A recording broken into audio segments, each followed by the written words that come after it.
প্রশাসনের প্রাণকেন্দ্র সচিবালয়ের ক্লিনিক ভবনে আগুন লাগার ঘটনা ঘটে। বৃহস্পতিবার বিকেল 4:15টার দিকে এই আগুন লাগার খবর পাওয়া যায়। তবে জানা যায় আগুন লাগার কিছুক্ষণ পরই ফায়ার সার্ভিসের তৎপরতায় নিভে গেছে।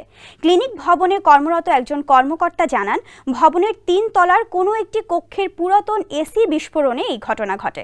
তবে তাৎক্ষণিকভাবে হতাহতের কোনো খবর পাওয়া যায়নি।